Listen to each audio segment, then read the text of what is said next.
자유를 죄에서 자유를 얻게 함은 보혈의 능력 주의 보혈 시험을 이기고 승리하니 참 놀라운 능력이 죄에서 자유를 얻게 함은 보혈의 능력 주의 보혈 시험을 이기고 승리하니 참 놀라운 능력이로다. 주의 보혈 능력 있도다. 주의 피 믿으오. 주의 보혈 그 어린 양의 매우 귀중한 피로 육체의 정욕을 이길 힘은 보혈의 능력 주의 보혈 정결한 마음을 얻게 하니 참 놀라운 능력이로다. 주의 보혈 능력 있도다. 주의 피 믿으오.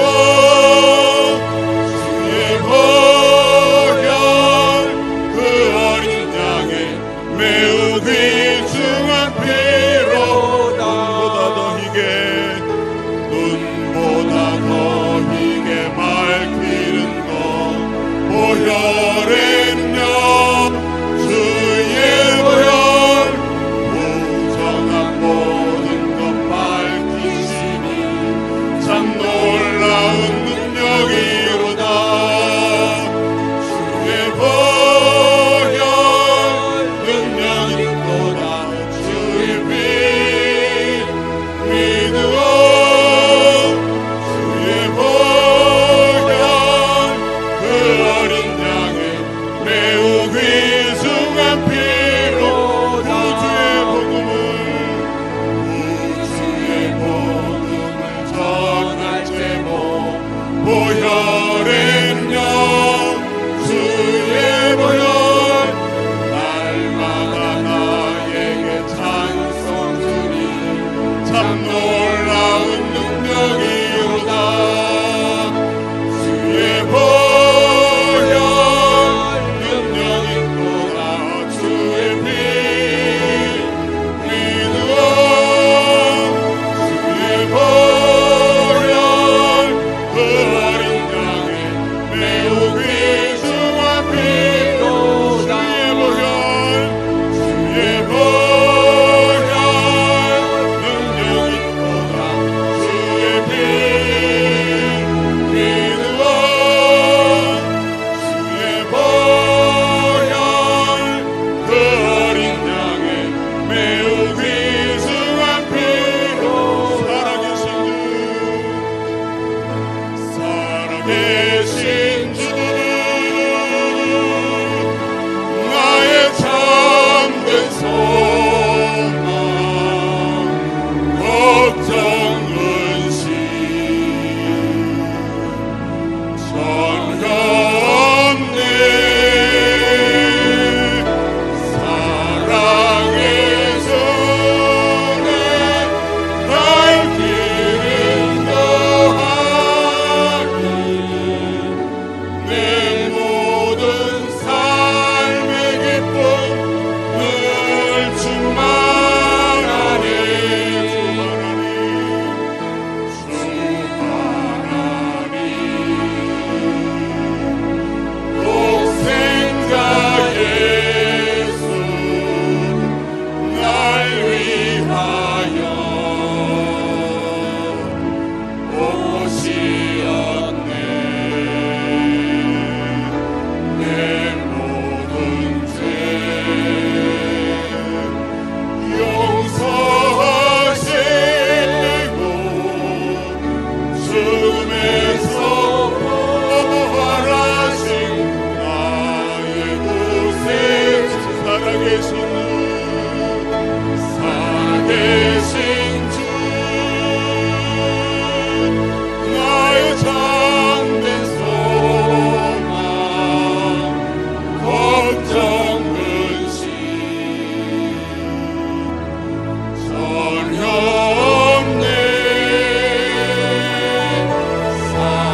오늘 우리에게 주시는 하나님의 말씀은 요한복음 4장 19절에서부터 26절까지 말씀입니다.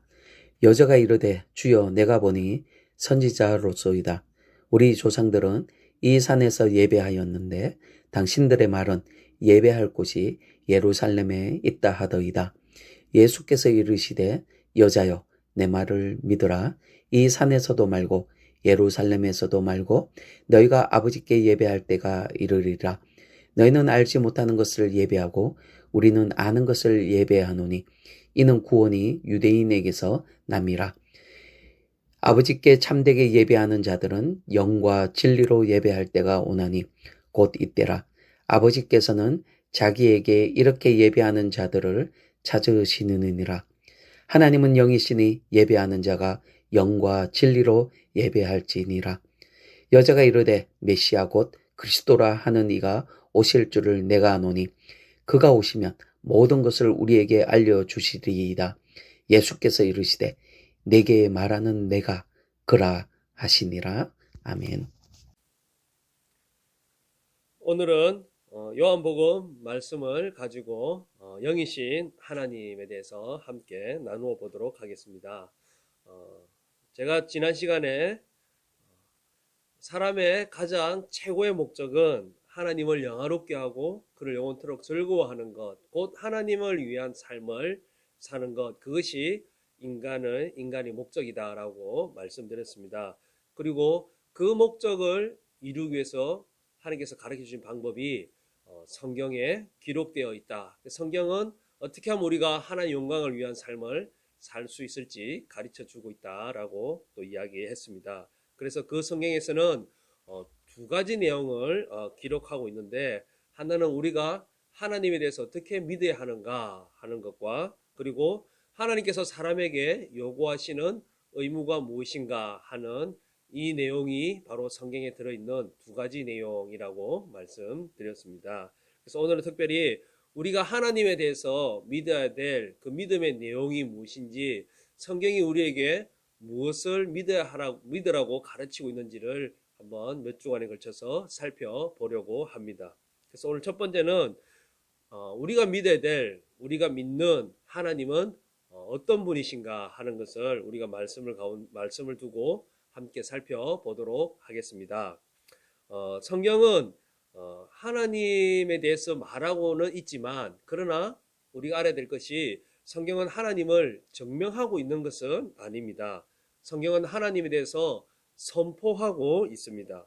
그래서 성령의 어떤 내적 역사, 성령의 역사가 없이는 그래서 하나님을 믿을 수가 없습니다. 만약 성경이 하나님을 증명하는 거라면, 아니면 최소한 하나님이 어떤 분인지 보여주는 것이라면 우리가 믿을 수 있을지도 모릅니다. 그러나 성경은 하나님에 대해서 증명을 하는 것이 아니라 하나님이 어떤 분이라는 것을 선포를 하는 것입니다. 그것을 믿기 위해서는 바로 성령의 역사가 필요한 것입니다.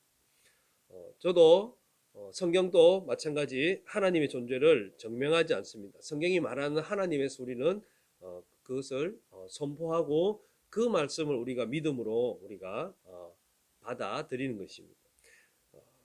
그래서 성경이라는 것이 사실은 필요하다. 왜냐하면 하나님을 알 수 있는 유일한 방법이 성경밖에 없기 때문에 그렇습니다. 그래서 성경이 말하고 있는 하나님이 어떤 분인지, 우리가 믿어야 될 하나님이 어떤 분인지 우리가 한번 오늘 말씀을 두고 살펴보도록 하겠습니다. 오늘 말씀에 성경에서 오늘 말씀에 하나님에 대해서 소개할 때 하나님은 먼저 영이시다라고 말씀하고 있습니다.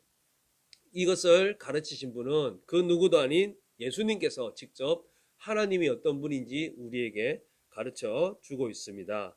그런데 이 말을 누가 지금 배우느냐, 누가 지금 이 예수님의 가르침을 듣고 있느냐, 바로 사마리아에 있는 한 여인입니다.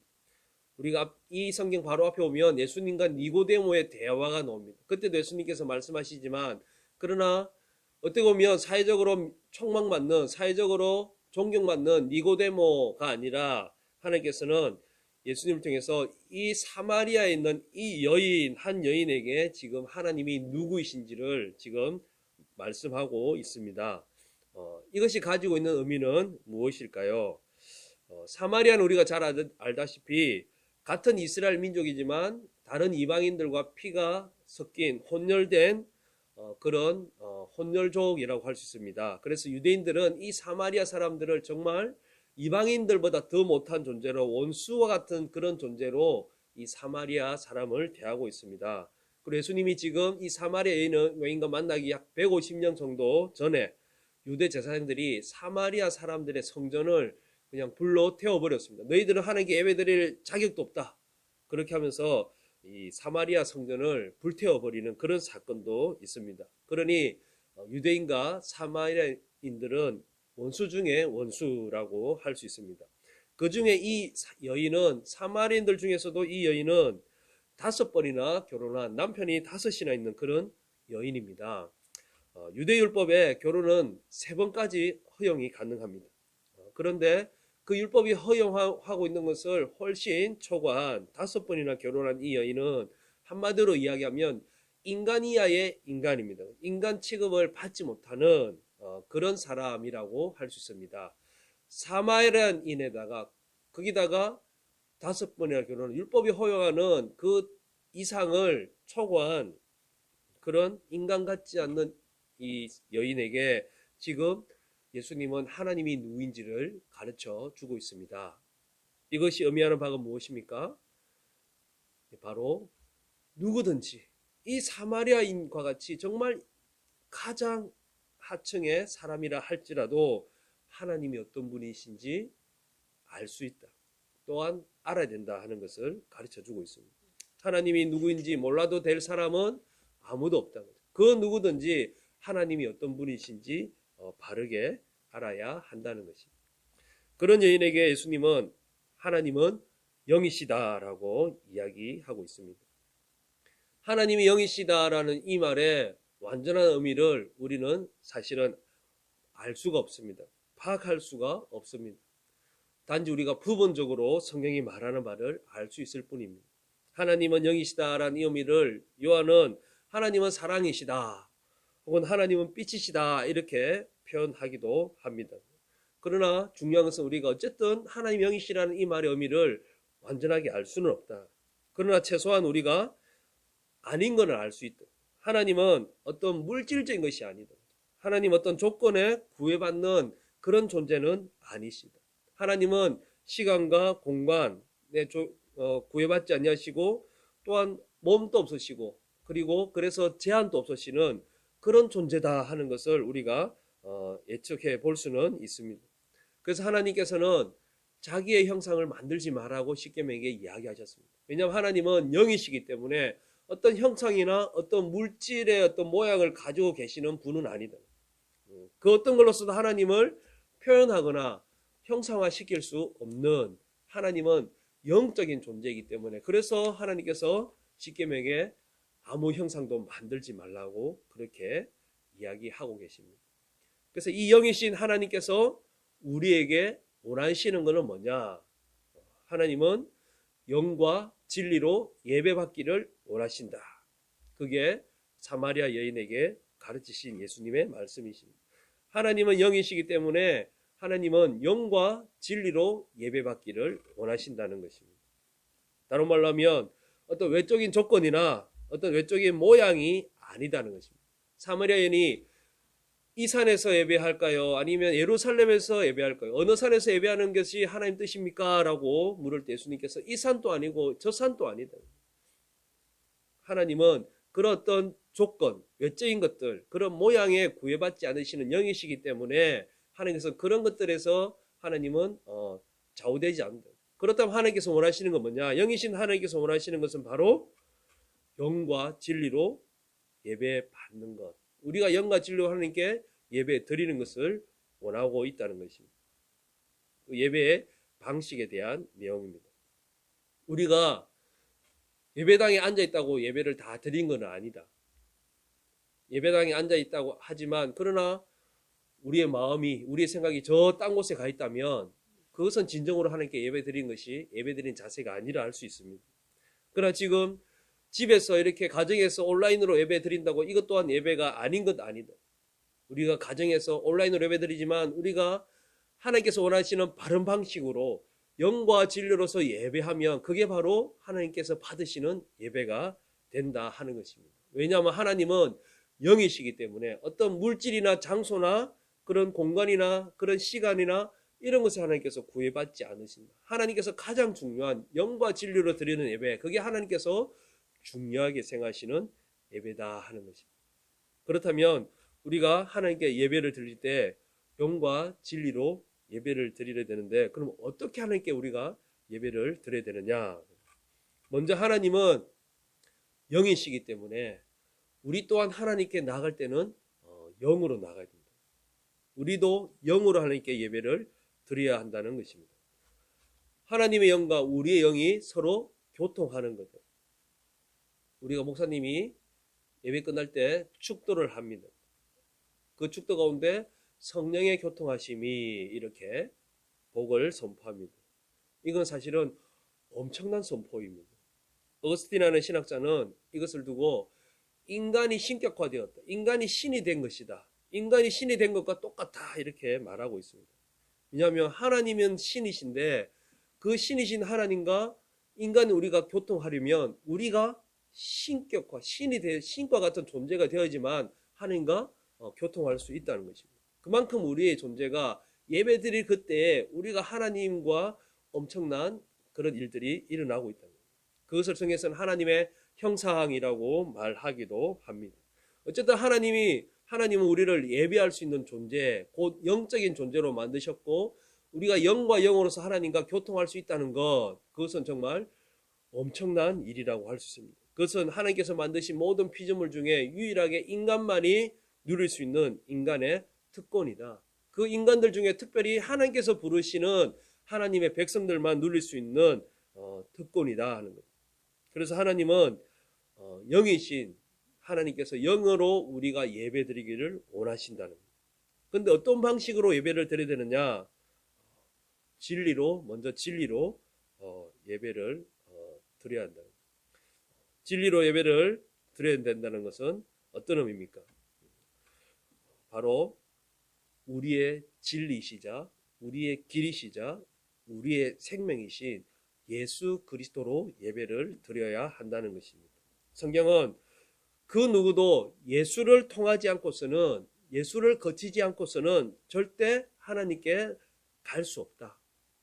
오직 예수님만을 통해서 우리가 하나님께 나아갈 수 있다. 그래서 예수님 우리의 길이요 진리요 생명이라고 이야기하고 있습니다. 그리스도와 십자가의 보혈을 지나지 않고는 절대 우리가 하나님께 갈 수 없습니다. 예배를 우리가 하나님께 드리는 것이라면 그 예배 가운데 예수 그리스도 없이는 우리가 절대 하나님께 나아갈 수 없다 하는 것입니다. 그래서 우리가 기도를 할 때도 하나님께 우리가 기도할 때 어떻게 기도합니까? 하늘에 계신 우리 아버지라고 이야기합니다. 여기서 우리 아버지는 누구의 아버지입니까? 사실은 나의 아버지가 아니라, 우리 인간들의 아버지가 아니라 예수님의 아버지이십니다. 그것을 우리가 우리 아버지라고 부를 수 있었던 것은 바로 예수님과 우리가 하나가 되었기 때문에, 예수님이 그걸 우리에게 허락하셨기 때문에, 예수님이 우리에게 이제는 이렇게 기도하라고 하나님을 아버지라 부를 수 있도록 우리에게 그 자격을 부여해 주셨기 때문에, 그래서 우리가 예수의 아버지신 하나님을 우리가 우리 아버지라고 부를 수 있는 것입니다. 기도도 예수님이 없으면 우리가 할 수 없습니다. 기도가 마칠 때도 예수의 이름으로 우리가 기도를 하는 것입니다. 예수의 이름이 아니고서는 우리가 그 기도를 할 수가 없다 하는 것입니다.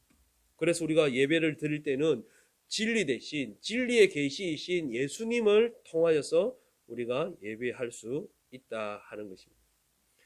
영이신 하나님께서 우리가 영으로 예배드리기 원하는데 그 첫 번째는 뭡니까? 진리이신 예수님을 통해서 예배하기를 원하신다 하는 것입니다. 두 번째는 뭡니까? 영과 진리로 우리가 예배하기 원하신다는데 그 영은 뭡니까? 바로 성령님을 의미하는 예배는 그 어떤 것보다 성령께서 함께 하셔야지만이 비로소 그 예배가 가능하게 됩니다. 성령의 충만함을 받아야 됩니다. 성령이 우리 가운데 거하셔야지만이 비로소 우리가 성전이 되는 겁니다. 예배는 성전 가운데 일어나는데 건물된 성전이 아니라 성령께서 임하시는 성전, 성령께서 계시는 그곳, 그 성전에서 바로 예배를 드려야 됩니다. 그러니 성령께서 우리 가운데 오시지 않으면 우리가 성전이 될 수 없고, 성전이 되지 않으면 하나님께 예배를 드릴 수가 없는 것입니다. 그러므로 우리가 이 성령의 충만하심, 다른 말로 하면 성령의 임재하신 가운데 예배가 가능하다 하는 것입니다. 그래서 우리가 예배를 삼위일체적 예배라고 이야기합니다. 우리가 성부 하나님을 향하여 예배를 드립니다. 그리고 성자 예수님을 통하여서 예배를 드립니다. 그리고 마지막으로 성령 하나님으로 말미암아 우리가 예배를 드릴 수 있는 것입니다. 예배 가운데 성부와 성자와 성령 하나님, 이 삼위 하나님이 함께 계시는 것입니다. 그래서 예배는 삼위일체적입니다. 그 어떤 예배도 삼위일체적인 예배가 아니면 예배가 아닌 것입니다. 그 예배는 하나님께 도달되지 않는 것입니다. 이것이 바로 하나님께서 우리에게 가르쳐 주시는 내가 영이다. 하나님은 영이시다. 그리고 그 하나님은 예배를 원하시는데 그 예배는 바로 성자 예수님이신 진리로서, 그리고 영이신 성령 하나님을 통해서 예배를 드릴 수 있다라고 우리에게 가르치는 것입니다. 하나님은 영이십니다. 이 말이 우리가 어떤 의미인지 완벽하게 완전하게 다 알 수는 없지만, 그러나 성경이 우리에게 가르치시고 성경이 우리에게 선포하시는 바는 하나님은 살아계시고 무한하시고 불변하시고 영원하신 그런 영이신, 그런 영이신 하나님께서 우리에게 예배를 원하십니다. 그 예배는 영적인 우리가 진리이신 예수님을 통해서, 또 성령 대신 그 성령 하나님을 통해서 예배하기를, 또 예배 받기를 하나님께서는 원하신다.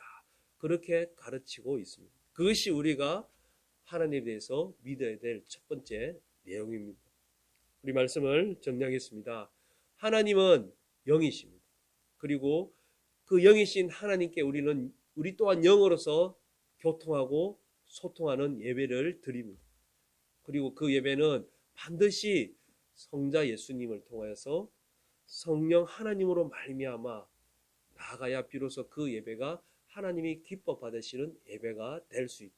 그것이 하나님께서 대해서 우리가 믿어야 될 것, 하나님께서 우리에게 요구하시는 것이라는 것을 우리가 반드시 깨닫고 늘 하나님 앞에 예배하는, 영으로 예배하는, 그리고 진리 되신 예수님을 통하여서 성령으로 말미암아 예배하는 우리 성도님 되기를 간절히 바랍니다.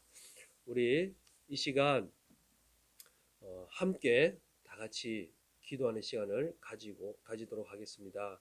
우리 함께 이 시간 세 가지를 두고 기도하도록 하겠습니다. 제가 기도하겠습니다.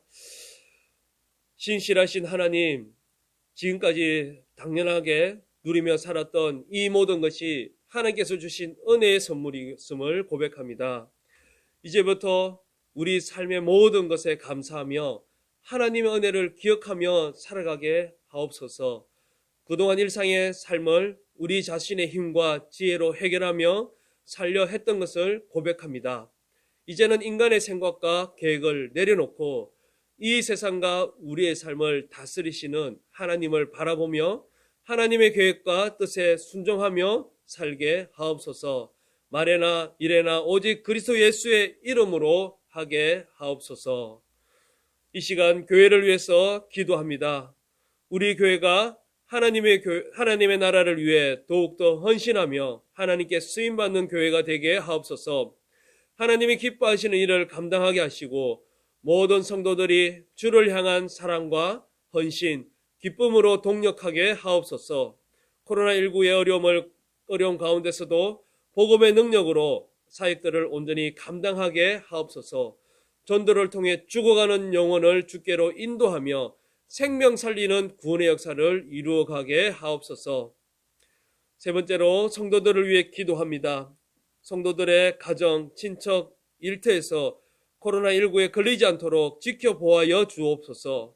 그리스도의 보혈로 덮어 주시옵소서. 특별히 교회 학교 자녀들과 기저질환을 가진 분들, 환우들, 고령의 성도들, 요양병원에 계신 분들을 붙들어 주시옵소서. 치유가 필요한 분들을 온전히 치유하여 주시옵소서. 코로나19 사태로 인하여 경제적 어려움에 처한 성도들의 삶을 하나님께서 책임져 주시옵소서. 모든 상황 가운데 살아 역사하시는 하나님의 돌보시는 손길이 우리 연주교회 모든 성도들과 직장, 사업, 가정 가운데 임하셔서 어려운 가운데서도 기쁨과 감사가 더욱 넘쳐나게 하여 주시옵소서. 이 모든 말씀 우리 주 예수 그리스도의 이름으로 기도합나이다. 아멘. 우리 시간 계속해서 우리 개인을 위해서 또 가정을 위해서 나라를 위해서 선교를 위해서 함께 기도하며 나가도록 하겠습니다. 함께 기도하겠습니다.